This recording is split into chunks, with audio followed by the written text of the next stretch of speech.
At ngayon ho ay lesson 3 tayo, the baptism in the Holy Spirit, yung topic natin. Pero meron po tayong guest speaker.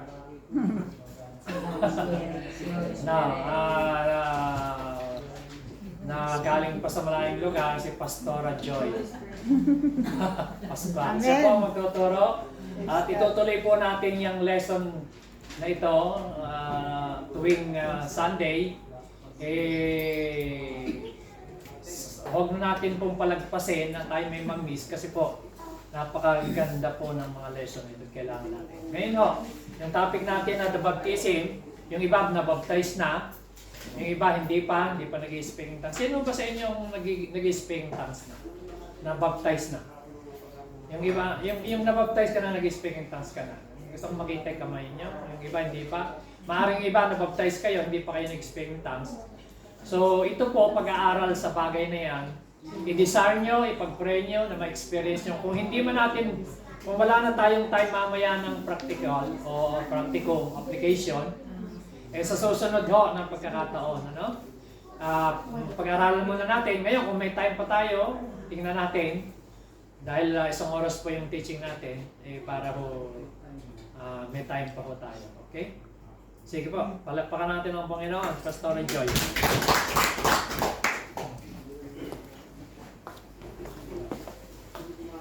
Praise the Lord! Nagulat po siguro kayo kung sino ang inyong guest speaker. Praise God! Ating pong topic ngayon, the baptism in the Holy Spirit. So, magsimula po ako sa Acts 2:4. Yan. Ayan. Ang sabi po dyan, all of them were filled with the Holy Spirit and began to speak in other tongues as the Spirit enabled them. So, ang Holy Spirit po, siya po yung nagbibigay po ng para tayo makapagsalita sa ibang wika. Yan po yung baptism na tinutukoy natin na evidence ng baptism of the Holy Spirit. So, sino po ba rito yung mga hindi pa na-baptize? Yung Holy Spirit. Yung hindi pa siya nag-speak in tongues. Meron ba? Meron. Hindi pa nag-speak in tongues. Isa lang, dalawa, tatlo, apat. Wala na. So, sino naman dito yung nag-speak in tongues siya pero nawala, yung hindi na niya nagagamit? Parang hindi niya napapractice. Sino? Ayan. Kasi maraming mga na-baptize pero hindi nila na-practice. Okay? At sino naman yung mga active na speak in tongues siya? Lagi yung nagpe-pray. Marami. Okay, yes. Isa lang nagtaas. Marami. Hallelujah. So, mamaya po, lahat po yan ay ma-activate natin sa ating application. Amen? So, dapat po nag-expect po tayo na merong gagawin ng Panginoon. Amen. So, sa umpisa po, dapat po natin maunawaan what is baptism in the Holy Spirit. So, letter A, baptize. Kasi kailangan po natin maunawaan ano po ba ang baptize.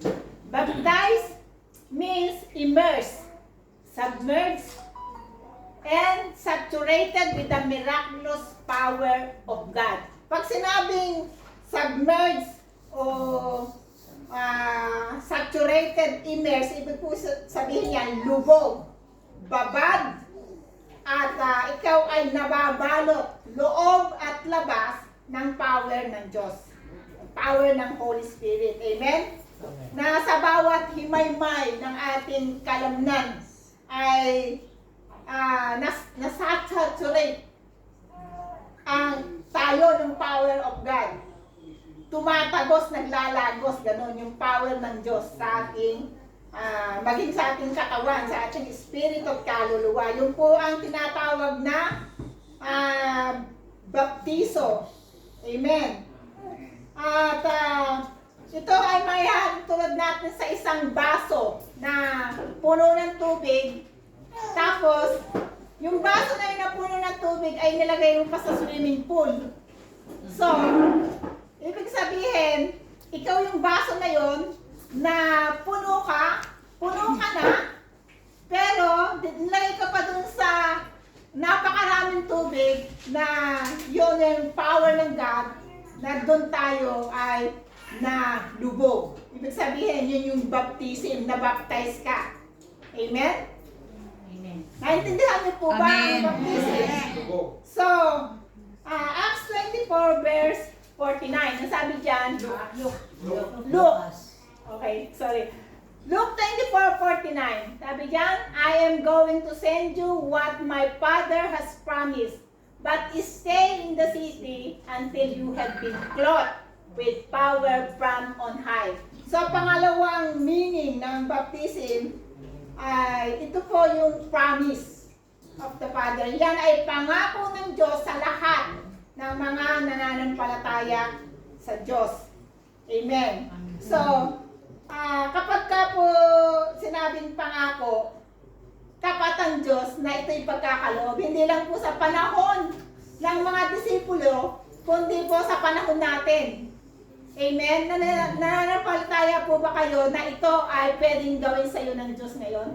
Amen. Amen. So, yan po ay pangako ng Diyos. Sa Acts 1:8, ang sabi po dyan, but you will receive power when the Holy Spirit comes on you, and you will be my witness in Jerusalem, in Judea and Samaria, and to the ends of the earth. So, yung baptism na yun, yung power na yun, yun yung baptism. Ibabaptize ka. Ikaw ay mag-overflow at ikaw ay mababalot ng kapangyarihan ng Diyos. Yun po ay ibig sabihin ng baptism. Promise ng God dyan.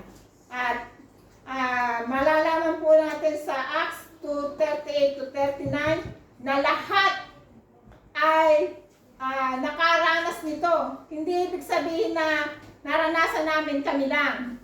Lahat po, pinangako yan ng Ama sa lahat ng flesh. Sabi dyan sa Acts 2:4, Acts 2:14 and 17.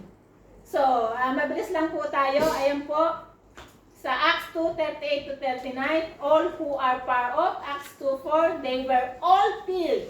Lahat po sinasabi niya ng lahat. Kaya dapat po include mo yung sarili mo na ikaw ay gustong i-baptize ng Lord. Hindi po namimili ang Panginoon. Kung ikaw ay nananampalataya na totoo at mangyayari at ito'y ginagawa ng Diyos sa mga nananampalataya sa Kanya, matatanggap mo nga. Amen? Amen. So, number 3, it's a command to all believers. Ito po ay utos. Ang baptism po ng Holy Spirit, ito po ay command sa lahat ng believers. Acts 1, verse 4-5 and Ephesians 5:18. Sabi po sa Ephesians 5:18, sinasabi po doon ni Paulo that we must be filled with the Holy Spirit. Amen? Kapag ang isang bagay na inuutos po ng Diyos, siguradong ito ay importante. Di ba kapag ka inuutos ng Diyos, importante. Amen? Kaya dapat nating gawin. Ano yung dapat nating gawin? Tayo ay mapuspos ng banal na Espiritu. Amen. Kaya nga po si Paul, alam niyo po si Paul, nang naintindihan niya ito ay ginawa niya sa church nila. Amen? Maging sa kanyang pagmimisyon, siya ay naglelay upang ang mga tao ay mapuspos ng banal na Espiritu at magsalita ng ibang wika. Amen? So, dapat din nating sundin ang utos ng Panginoon sa church na ito sapagkat naniniwala ako na ang church on the rock ay sumusunod sa mga utos ng Diyos. Amen? Amen. Amen. So, punta po tayo sa importance of the baptism in the Spirit. Bakit po ba pinaka-importante nito na ating gawin? Sapagkat, at ano po ba yung power na yan? Bakit kailangan natin yung power na yan? Amen? So number 1, it builds our faith. Amen. It builds our faith to make us stronger. Ito ay nagbibuild ng ating pananampalataya. It edifies our inner man. Yung ating espiritu, yung ating loob, ay tumitibay kapag tayo po ay nag-i-speak in tongues. Yung pinapractice natin yan. Amen? Ito ang kaimportantehan, yung kahalagahan. Yon. Ito ang kahalagahan, nagpapalakas yan ng ating pananampalataya sa Diyos. So ano pa, it gives us spiritual repressing. Nare-repress pa tayo, nare-recharge, ibig sabihin, nagpapanibagong lakas tayo. Kumbaga sa cellphone, pag nalobat, wala na, hindi na makakonect. Di ba? Hindi na tayo makakonect sa Panginoon. Pero kapag tayo ay na-refill tayo ng Holy Spirit, na-charge tayo, kumbaga, nagkakaroon ulit tayo ng signal. Nakakakonect ulit tayo sa Panginoon. Amen? At yun yung importante, tayo ay ma-recharge, tayo makakonect sa Diyos at magkaroon ng empowerment. Amen? Amen. So, kaya nga po kapag ka isang Kristiyano ay ang feeling niya weak, yung kanyang pananampalataya, nangihina siya, mag-speak in tongues ka kahit 1 hour and you will see, talagang lalakas ka. Amen. Amen? Kasi you speak mysteries. Ang Panginoon gumagawa sa iyong pananampalataya pamagitan ng speaking of tongues. Amen. So, number 2, it is your source of power to witness for Christ. Amen. Acts 1:8, sabi diyan, but you will receive, paulit-ulit yan nating pinag-aaralan, that when the Holy Spirit comes on you, you will be my witnesses, sabi diyan. Diba, magiging witness ka sa Jerusalem, sa Judea, Samaria, and until to the ends of the earth. Ibig sabihin yan, magiging maganda kang witness, patotoo, o ikaw ay gagamitin ng Diyos. Una, sa loob ng church. Amen? Susunod, sa labas. O una, sa pamilya mo, sa church, sa mga tao sa labas. At hanggang sa mag-increase yung iyong anointing, gagamitin ka sa iba pang mga lugar. Amen? Gusto nyo ba yun? Ito ay magiging pagpapala. Ang iyong buhay ay gagamitin pagpapala ng Diyos. Amen. So, alam niyo po si Peter at si Paul at lahat ng mga disipulo ng mga nakaraan sa New Testament, nakikita natin na sila ay powerfully na ginamit ng Diyos. Kasi bakit? Sila'y tumanggap ng kapangyarihan na yan bago sila naging effective sa kanilang mga ministry. Amen? At alam niyo po, ang pinaka-primary purpose ng baptism in the Holy Spirit is to be witness for Christ. Yung tayo ay mag-witness sa kabutihan ng Diyos, sa pag-ibig ng Diyos, sa mga plano ng Diyos, sa purpose ng Diyos, at sa mga pangarap ng Diyos, sa mga plano niya. Amen? Amen. Na mga sinasabi pa ng mga prophet doon pa sa Old Testament. Amen? So, dapat nating maunawaan na ang lahat ng nananampalataya sa Panginoon, mga tinawag ng Diyos, ay upang tayo ay maging Christ witness. Kaya nga po kailangan natin ng power. Sabihin nyo nga po, power. Yung power na yan ang kailangan natin upang tayo maging effective. At tulad nga po ng mga preaching ni Pastor, yung si Peter, nung siya ay ma-empower ng Holy Spirit, sa unang niyang preaching ay nagkaroon na-save na 3,000. Sumunod, 5,000, 7,000, 10,000 hanggang sa hindi na mabilang. Amen? So, ganun tayo gagamitin ng Panginoon kung tayo po ay seryoso. Amen? Seryoso sa na makamtan natin, ma-receive ang power na yan na pinangako ng Ama. Amen? Amen. So, number 3, it is your power to overcome temptations and live a holy life. Romans 1:4 and Romans 8:13. Alam niyo po, hindi natin kaya na magtagumpay sa mundong ito sa mga temptation kung wala tayong kapangyarihan na magmumula sa Holy Spirit. Amen? Kasi yung power na yan will keep us free from worldly contamination. Hindi tayo makakontaminate. Ayaw ng Diyos na tayo makontaminate, mahawa sa mundong ito. Kaya binigyan niya tayo ng power to overcome yung mga temptations na yan at makapamuhay ng banal at kalugod-lugod sa Diyos. Amen? Amen. At araw-araw po, yung power na yan, kailangan natin to overcome sins, to overcome temptations, to overcome sickness, to overcome stress, worries, anger. Lahat, marami tayong na-encounter sa buhay eh. At yung power na yan, yan ang ibinigay sa atin para ma-overcome natin lahat yan. Magtagumpay tayo. Amen? Amen. So, we need power to love people.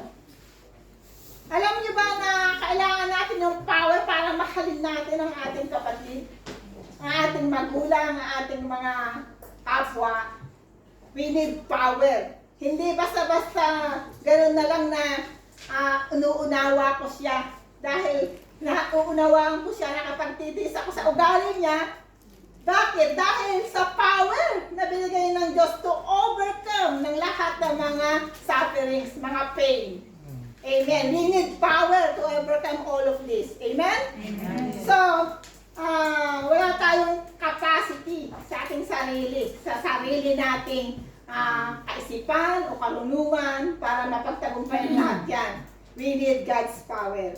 Amen. At yung power na yan ibibigay sa atin ng Diyos at yung iba naka-receive na yan. At mararanasan mo kung paano ka magtatagumpay sa lahat ng mga temptation. Amen?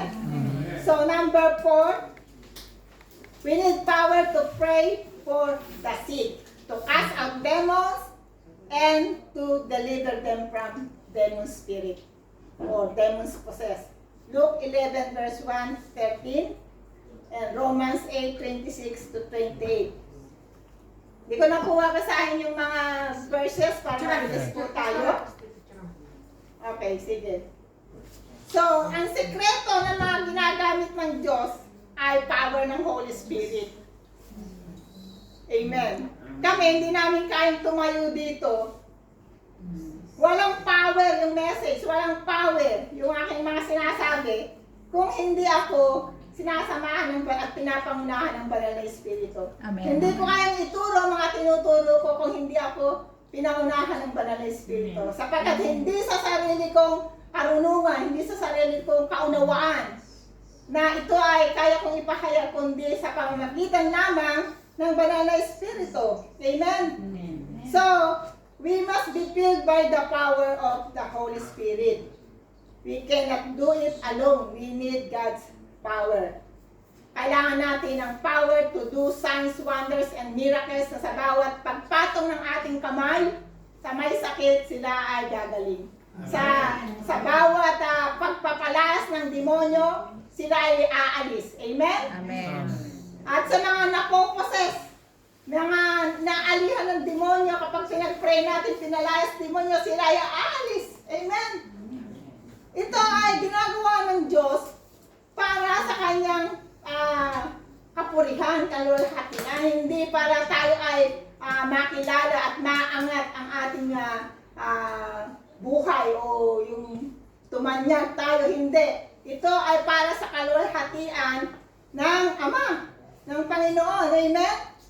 At alam niyo po ba na maraming nananalig sa Panginoon dahil sa mga signs, wonders, and miracles. Kaya nga po, kasama yan sa ministry na binigay sa ating mga anak niya na tayo ay makagawa ng mga signs, wonders, and miracles. Tayo ay kanyang ginawang templo. Tayo ay templo lang. Ang Lord ang nagpapagaling. Ang Holy Spirit ang nagpapalaya. Sila ang nagliligtas ng mga kaluluwa. Tayo yung vessel lang tayo. Amen? Kung ako man ay sasalita rito, ako ay vessel lang, ngunit ang Holy Spirit ang siyang kumakausap sa inyo. Amen? So, yung miracles, ginagamit siya ng Panginoon upang ilapit sa Kanya ang mga tao. Amen? Kaya let us desire na talagang maranasan natin yung mga signs and wonders sa pamagitan ng power ng Holy Spirit na ating pinapre-pray. Amen? Amen. Amen. So, how to be filled with the Holy Spirit? Ano ba yung mga requirements to be baptized? Ayan. Mga kapatid. Number 1, he must be born again.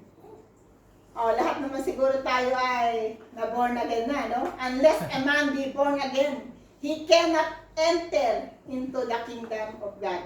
Amen? Amen. So, 1 Peter 1:23, ang sabi po dyan ay, for you have been born again, Yes. not of perishable seed, but of imperishable, through the living and enduring word of God. Naboborn again tayo kapag ang salita ng Diyos ay natanim sa puso natin, sa puso ng isang tao. At kapag yung word of God na yan ay natanim sa puso at tumubo, lumaki, yun, doon po tayo nagkakaroon ng buhay. Amen? At ang nagbibigay po ng buhay, ang Holy Spirit. Amen? Di po ba, the Spirit gives life, sabi? Amen.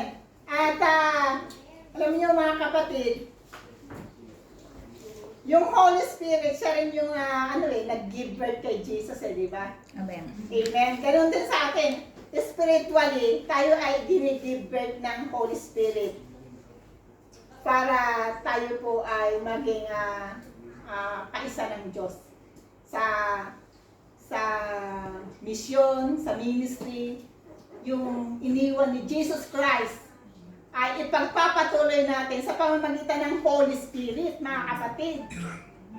Amen. Hindi natapos yon, yung Holy Spirit ang magpapatuloy nun hanggang sa dumating na ang Panginoong Jesus. Yung Holy Spirit ang magpapatuloy nun, gagamitin niya tayo. Ganon. Yung lahat ng mga nananampalataya kay Kristo, gagamitin tayo. Tayo kasi yung vessel, tayo yung dwelling place ng Holy Spirit. Amen? Kaya meron tayong magagawa through the power of Holy Spirit, hindi sa sarili. Amen? Amen. Amen. So, number 2, ano ba ang requirements? We must be hunger and thirsty. Gutom ka. Uhaw ka sa Panginoon. Amen? Matthew 5:6, blessed are those who are hungry and thirsty for righteousness, for they shall be filled. Kapag ikaw ay uhaw, gutom, ikaw ay pupunuin ng Panginoon. Amen. Amen? Amen. Ang isang tao hindi siya iinom hanggat hindi siya nauuhaw. Yeah. Amen? Ang isang uhaw na uhaw, ang dami niyang naiinom. Amen? Pero kung hindi nauuhaw yan, kahit na anong sarap ng juice na ibigay mo dyan, hindi inom eh. Kasi hindi nauuhaw. Amen? So, ang gusto ng Panginoon, lagi tayong uhaw upang punuin niya tayo. Amen? So, magkaroon po tayo ng matinding desire to experience God's power. Kaya kung gusto mong ma-filled ka, mauhaw ka. Amen? Ganun po yun. So, number 3, ask God in faith. Luke 11 verse 13, If you then, though you are evil, know how to give good gifts to your children, how much more will your Father in heaven give the Holy Spirit to those who ask Him? Amen tayo na kung sabi niya kayo na mga masasama ay kung kayo nakapagbibigay ng mga mabubuting bagay sa inyong mga anak, lalo't higit ang inyong amang nasa langit, ay hindi kaya niya ipagkaloob ang Holy Spirit sa lahat ng mga humingi sa Kanya? Amen? So, hinihingi po yan. O sino nag-pray na ikaw ay mapuspos ng Holy Spirit? Sino ang humingi? Sino nag-pray na ikaw ay mabaptize? Meron ba? Alam niyo po kung paano ako nabaptize, pinag-pray ko yan kay Lord.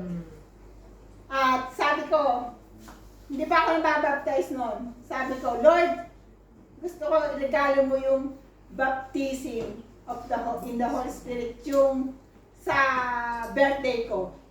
Tanda-tanda ko yung mabaptize ako, hiningi ko yan sa Lord. At nung ako po ay umattend ng prayer meeting, nabaptize po ako, walang nag-lay hands po sa akin.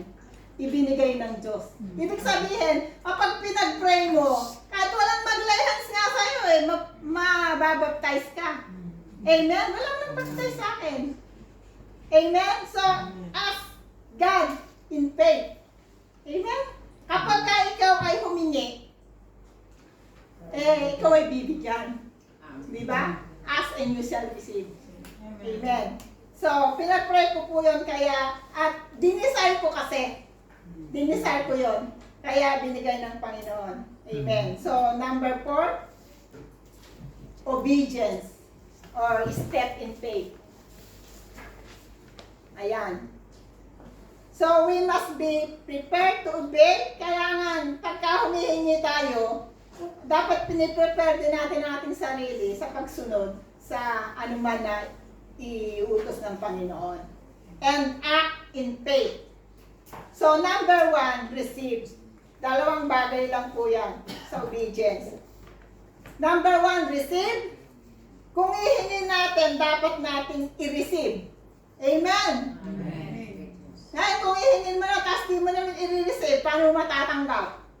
Sabi po sa Mark 11:24, sabi dyan, therefore I tell you, whatever you ask for in prayer, believe that you have received it, and it will be yours. Maniwala ka muna na tinanggap mo. Yes. Di ba? Yan ang sinabi eh. Kaya nga ang sabi dito sa number 1, receive. Matatanggap mo nga. Amen?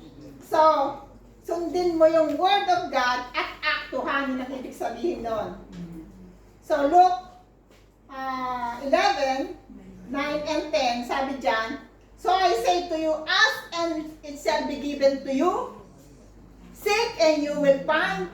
Knock and the door will be open to you. For everyone who asks, receives. The one who seeks, finds. And to the one who knocks, the door will be open. Amen.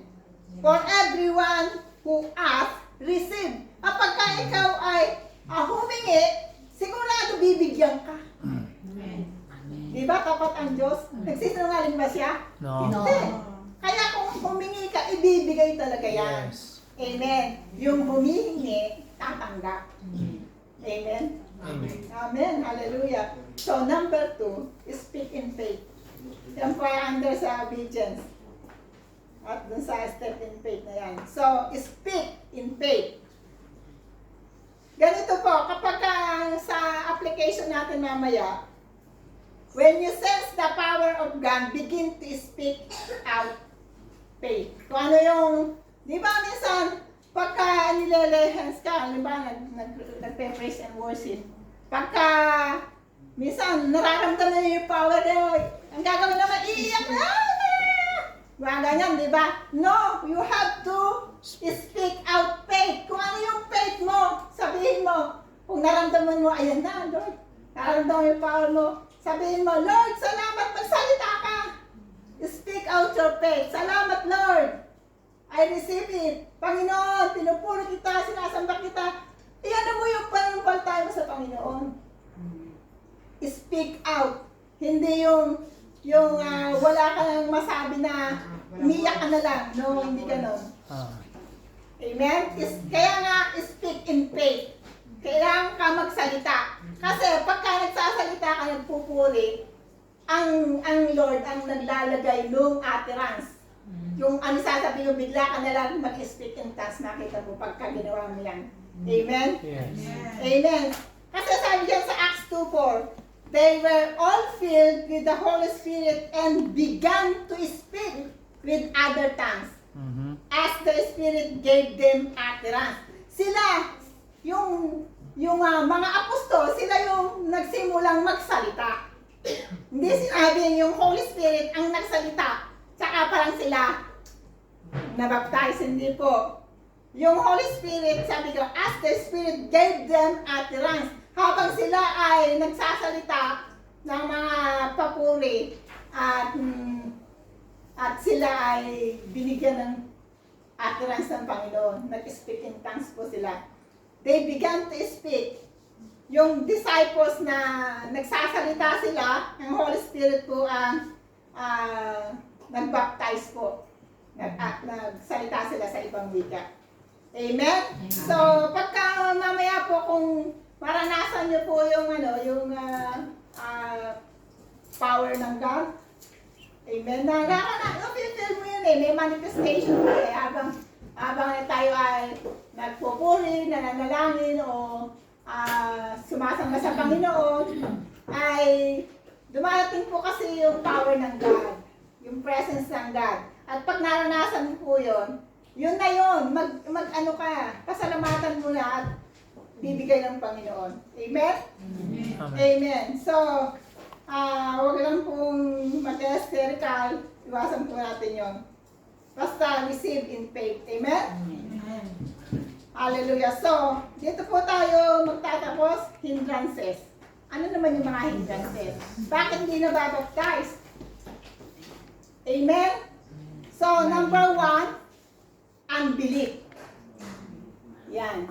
Sa Matthew 13:58, ayan, now he did not do many mighty works there because of their unbelief. So, bakit hindi nakakagawa ang Panginoon? At bakit hindi nababaptize?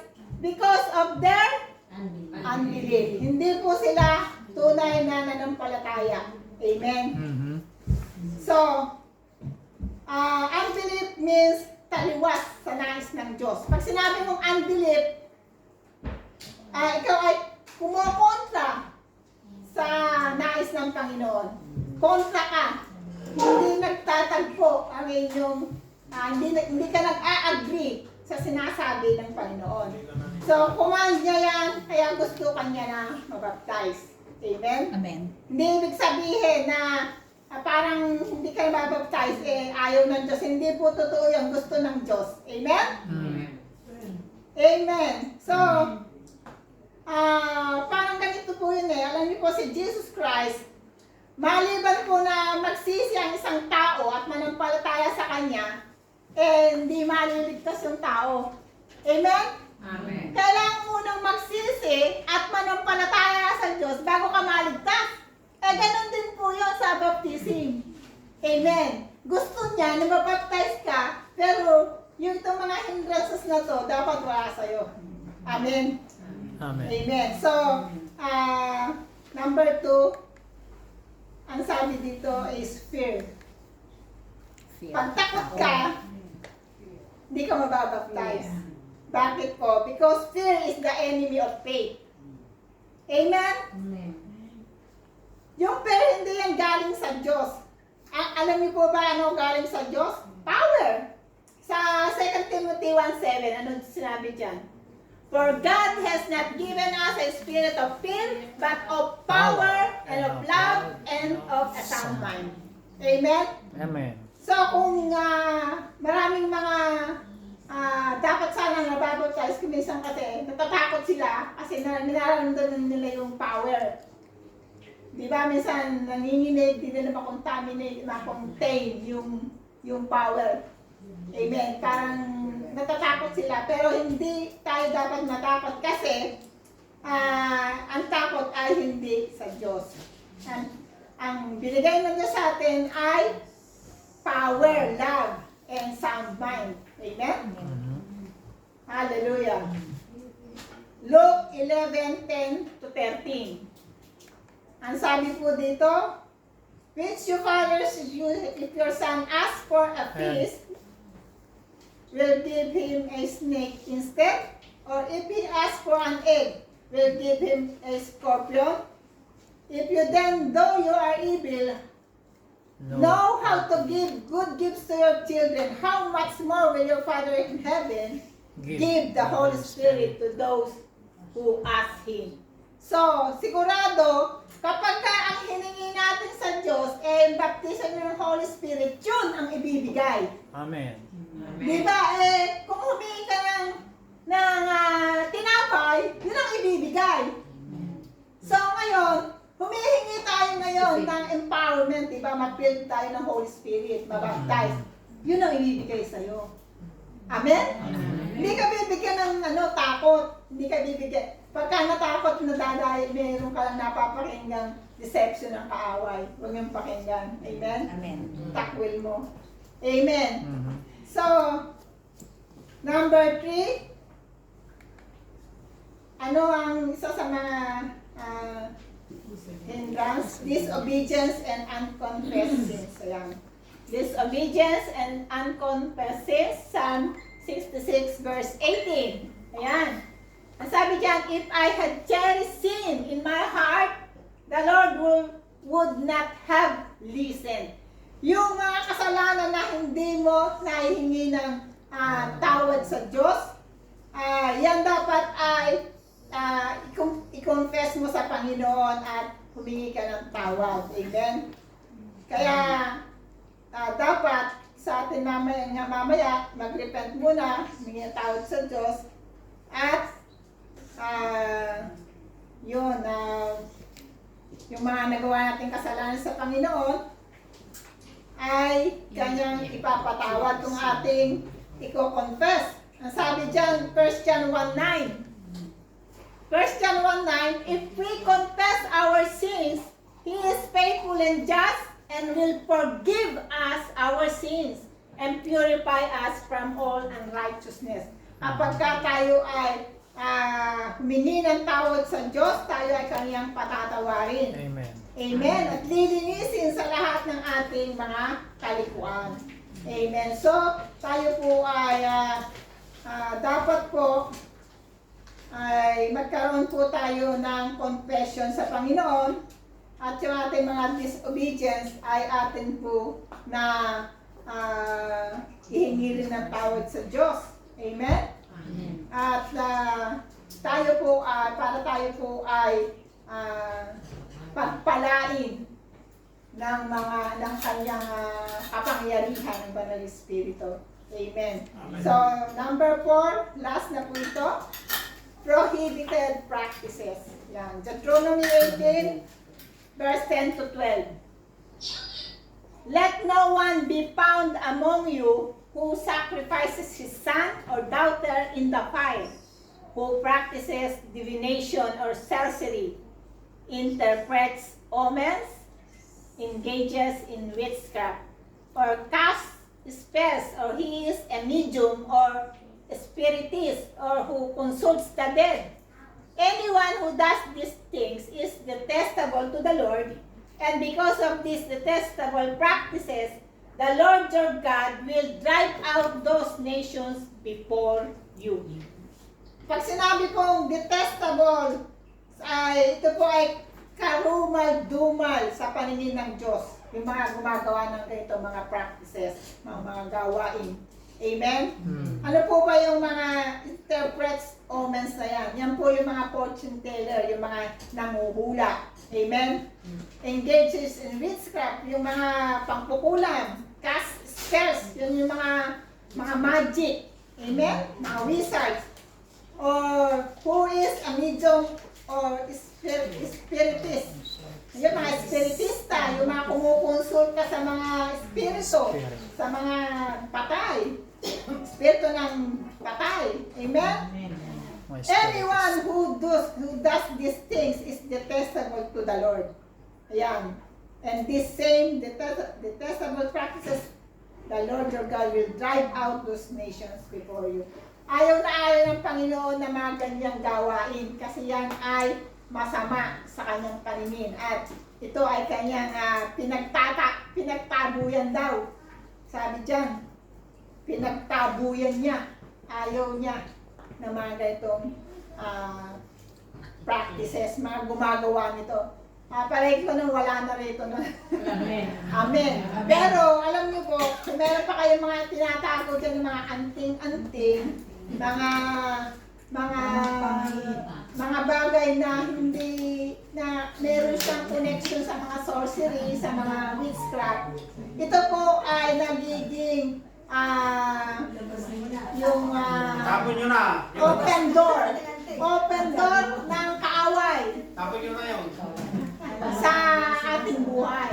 Kung wala sa bahay, meron kayo pang mga tinatago mga ano doon na mga ano ng witchcraft, mga kahit books, ganon, at saka mga anting-anting, dapat i-surrender nyo na yan sa Panginoon.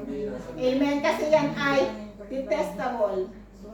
Karumal-dumal yan sa paningin ng Diyos, mga kapatid. At diyan nakakapasok ang kaaway sa buhay mo para ikaw ay i-attack ng kaaway. Amen? Amen. So, tinatawag ko po si Pastor para sa ating huling Praise God. application. Palakpakan po natin si Lord. Amen. Amen. Nagawa po ba natin? Amen. Amen. Are you ready to receive the baptism of the Holy Spirit? Amen. Sino ang ready na? Amen. Mga kapatid, bago po tayo magpunta ng application, ay dapat ho maging malinaw sa atin na will ni Lord itong mapuspos tayo. Sabi ng Ephesians chapter 5, buksan ho natin sandali at bago tayo baptism, sabi dito, verse 15, verse 18, 17. Therefore, do not be foolish, but understand what the Lord's will is. Huwag daw tayo maging mangmang, unawain natin, ano ba kalooban ng Diyos? Sabi si Dinogtong, this is the will of God. Sabi ng verse 18, do not get drunk on wine. Yung wine na ito, yung wine na nakakalasing. Sabi diyan, which leads to debauchery. Instead, be filled with the Spirit. Sabi doon, sa halip, be filled with the Spirit. So, basahin niyo po ang Book of Acts. Sila Pedro, sila Andres, mga ordinaryong tao. Hinangaan sila ng mga tao. Sabi ng mga tao sa kanila, so itong mga tao na ito, unschooled. Hindi naman ito nag-aral, mga mangingisda. Pero katindi ng wisdom nila at yung kapangyarihan sumasa kanila. Ang secret, because they are filled with the Holy Spirit. Amen. Yan, basahin yung Book of Acts. Paulit-ulit yon. Ang requirements ho nila, hindi naman yung graduate ng Bible School eh. Dapat, ikaw, puspos ng Banal na Espiritu. Amen. Pag puspos ka kasi ng Banal na Espiritu, may power. So, may power. Iba yung tinanggap mo Spirit, yung pinag-uusapan natin na baptism, yan yung pag nabaptize ka ang Holy Spirit, siya yung source ng power. Okay? Ready na ba kayo? Amen. Iharap mo sa akin itong ito illustration. Dito ha. Tumingin kayo rito sa akin. Ang baptism ng Holy Spirit, parang nakita nyo ito, tangkit, water tank. Tama ba? May tubig ba dyan? Yes. Meron. Nakikita natin tubig? Okay. Pero, lalabas yung tubig, kinakailangan para mag-flow. Kailangan ma-release. So yung tubig nandyan, pero kinakailangan may pressure. Kasi kung walang pressure, hindi rin lalaba. No? Kaya through the power of the Holy Spirit, pag ikaw ay napuspos, Pagka binukas mo, ibig sabihin, ready ka, inopen mo ang iyong bibig, napuspos ka, magpo-flow. So, mula dyan, bakit kinakailangan ng tubig? Kasi, para kailangan mong minom. Kailangan mong sa bagay, may ibang bagay, di ba? So, itong tubig na ito, it gives life. Tama? Yes. Mabubuhay ba ang tao ng walang tubig? 70% ng katawan ng tao, tubig. So ngayon, ang baptism, yung speaking tongues like a water tongue.